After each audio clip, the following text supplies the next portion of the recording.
I stayed up to watch ArcRevo Japan, so you don't have to. Here are all the new announcements that we got.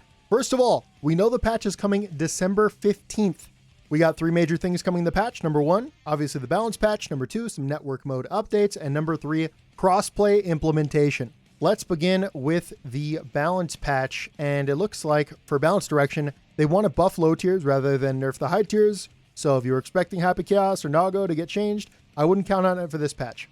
Next up is lowering damage all across the board. I know a lot of people are wanting this, and they're doing this by means of increasing scaling off attacks that aren't close slash. And finally, it looks like they are decreasing tension when it comes to your opponent having max risk.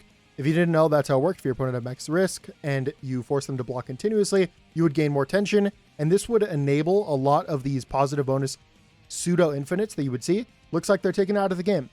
For network mode updates, we have 2 massive wins. Number 1, we're finally going to be able to see the connection strength of our opponent as well as the ping, meaning that if you're playing people from like out of region, you can see that immediately instead of having to like force through one really unplayable game. Number 2, they finally reduced the loading time of R codes. When it comes to rank tower updates, we saw a few changes. Number 1, they added the option to skip the rating update sequence in settings. So like if you're bouncing between Celestial and floor 10, this will be very helpful for you. You have now an option to rematch up to 3 times, even if your opponent like went to the next floor mid-set. That's very nice. Option to manually select room when there are multiple rooms per floor. This means a lot if you're in Celestial because you'll often have to leave and then join back until you find the right Celestial room. Now it looks like you can manually select it. Awesome. And this final one's kind of vague. It says adjusted conditions for rating changes, making it easier to match with opponents at the same skill level. That is too vague to even talk about.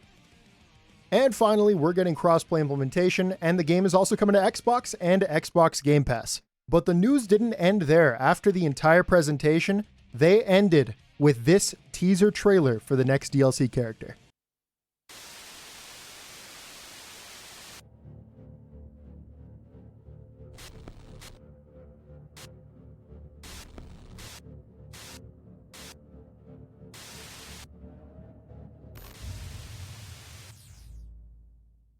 Let me know what you're most excited for coming on December 15th. And who do you think the new teaser character is? Oh, we have no idea. All right, bye everybody.